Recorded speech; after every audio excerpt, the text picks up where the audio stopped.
Every day, over 500 million people bite into something that was first made over 10,000 years ago, pita bread. What started as a simple flatbread in ancient ovens has turned into a global staple, produced by billion-dollar factory systems running with pinpoint precision. Inside these high-speed lines, dough transforms into soft, pocketed rounds in just seconds. But how do these massive machines still deliver the same texture and taste people have loved for centuries? Well, let's uncover it all here at the Process World, the ancient origins of pita bread. Pita isn't some trendy food that showed up in a modern kitchen. This flatbread has been feeding people for thousands of years. Archaeologists found signs of early bread making in the Middle East going all the way back to around 12,000 BC. That's before farming was even a full-time thing. Once wheat and barley started being cultivated in the Fertile Crescent, things took off. People began grinding grain, mixing it with water, and baking flat rounds on hot stones or inside clay ovens called tanners. Over time, the process got smarter. Clay ovens got hotter, and people noticed something interesting. If the dough was rolled just right and hit with intense heat, it puffed up, creating that soft pocket inside. That pocket became the key feature of what we now call pita. In places like Lebanon, Egypt, and Syria, it became part of everyday meals, used to scoop up hummus, wrap around falafel, or soak up rich stews. And while its roots are ancient, the way it's made today is a completely different story. But before we get into that, please leave a like and subscribe for more amazing videos like this one. Now moving on. Before the pita even begins to take shape, everything starts with the flour. In a factory, this isn't a few bags being poured by hand, it's truckloads. The flour is stored in massive silos and pulled through a system that sifts it to remove any impurities like dust or leftover grain husks. Then it passes through magnetic filters to catch any stray metal particles. Every step here is about keeping things clean and consistent. Once the flour is ready, it's time to mix. This is where water, salt, and yeast come in, plus sometimes a bit of sugar or mold inhibitor depending on how long the bread needs to stay fresh. All of it gets dumped into huge industrial mixers where powerful arms turn it into smooth, stretchy dough. The goal here isn't just blending. Factories need the dough to develop the right level of elasticity so it can puff properly later during baking. The temperature and timing matter too. Cold water might slow the rise, while warmer water speeds it up. So factories monitor everything closely. Once mixed, the dough is allowed to rest just enough to build structure so it's not too tight or too loose. Once the dough is rested and ready, it moves straight into the next phase. In a large-scale pita factory, everything happens fast and with crazy precision. Giant machines cut the dough into equal portions, each one perfectly weighed. Right after cutting, the dough portions head into the rounding machine. This piece of equipment spins each chunk into a smooth, compact ball. That shape is important because it helps the dough roll out evenly in the next steps. The machines are so well tuned that they can handle thousands of dough balls an hour, and every one of them comes out nearly identical. Then there's a short break. This is called resting or pre-proofing. The dough balls sit for a few minutes to relax. Without this stage, the dough could tear or resist flattening. It's a small pause, but it makes a big difference.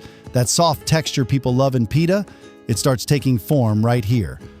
Once the dough balls have had their short rest, it's time to turn them into the familiar flat discs we know as pita. Now the dough balls are fed onto a conveyor and pass through a series of rollers that gradually press them thinner and thinner. This isn't just about squashing the dough, it's carefully controlled to reach the perfect thickness, usually around 3 millimeters. Too thick and they won't puff right. Too thin and they could tear or overbake. After rolling, the dough moves through a die cutting machine. This trims each piece into a clean circle, and any scraps left behind don't go to waste. They're collected and reworked back into the system. Every bit of dough is used efficiently. Next comes the second proofing stage. The flat discs head into a tunnel proofer, a long enclosed belt system where temperature and humidity are tightly controlled. This short rest helps activate the yeast a bit more, giving the dough a better rise and more tender texture. Factories dial in the exact timing so the dough isn't overproofed or underdeveloped. At this point, the dough discs are shaped, relaxed, and ready for the magic moment. High heat baking. This is the part where everything comes to life, literally. The flat dough discs now roll straight into a massive tunnel oven. And this oven isn't playing around. We're talking about temperatures reaching up to 900 degrees Fahrenheit. That level of heat is what gives pita its signature puff. The second those discs hit the oven belt, the intense heat causes the moisture inside the dough to turn into steam. Since the top and bottom layers of the dough are sealed, the steam gets trapped and pushes the layers apart. That's how the pita pocket forms. No tricks, no added chemicals, just heat, pressure, and timing working together. What's even more impressive is how fast it all happens. From entry to exit, each pita bakes in about a minute. The ovens are built for consistency, using flames, heat blowers, or infrared burners to make sure every single pita comes out with the same golden color and soft texture. Right after baking, the pitas are piping hot, soft, and full of steam. They can't be packaged just yet. If they're sealed while still warm, moisture gets trapped and that leads to soggy bread. So, the next step is all about cooling, and it's just as important as the baking itself. Freshly baked pitas glide onto long conveyor belts lined with cooling fans. These aren't your average fans. They're positioned to blow cool air across the bread from every angle, helping it lose heat evenly and quickly. The goal is to bring each pita down to room temperature in about 20 minutes without drying it out. This process helps lock in the texture. The outside stays soft and flexible, while the inside pocket stays formed. No cracks, no collapse. Everything is timed so the bread hits the sweet spot. Not too hot, not too cold, right before the packaging line. And because this step is fully automated, the pace never slows down. One batch comes out, the next rolls in. Thousands of pitas pass through the cooling system every hour, all kept consistent by sensors and smart controls. It's a clean, controlled transition that gets every piece ready for the next step. In this stage, some factories start with slicing, especially if the pitas are meant to be used for sandwiches or wraps. A high-speed blade cuts each one cleanly, often stacking several at once to save time. It's fast, sharp, and precise. No mess, no crumbling. Next, the pitas are grouped into sets. Maybe 5, maybe 10, depending on the order. Then they're moved to the packing station. This part is fully automated. The bread slides into preformed plastic bags or wrapping film through flow-pack machines.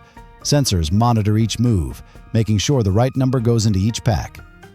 Once bagged, the packages are sealed. Heat sealing is common, but some machines use ultrasonic sealing for a cleaner, tighter finish. And for longer shelf life, some factories even use nitrogen flushing to push out the oxygen inside the bag. That helps keep the bread fresher without changing the taste or texture. And that's not all. You see, right after packaging, some pitas head straight to local stores, while others take a quick detour into the freezer. Factories that ship over long distances or supply restaurants in bulk use blast freezing. Not your home freezer. It's a powerful system that drops the temperature fast, usually down to negative 12 degrees Celsius. That kind of speed keeps the pita soft and fresh, locking in the texture without any ice crystals forming inside. Once frozen or packed for direct delivery, the pitas are loaded into cold storage. These warehouse-sized chillers keep everything at the right temperature until it's time to ship. Inside, it's all tracked with barcodes and batch numbers to make sure every order goes to the right place on time. When orders come in, forklifts move pallets straight to refrigerated trucks. These trucks are designed to keep everything cold during the trip, whether it's heading across the city or across borders. This cold chain process is strict. There's no room for delays or mistakes, because even a few degrees off can affect the bread. And that's how factories turn a traditional recipe into a global product, without cutting corners on quality. So now, to you, how many other everyday foods are hiding a history just as deep? Share your thoughts in the comments section below.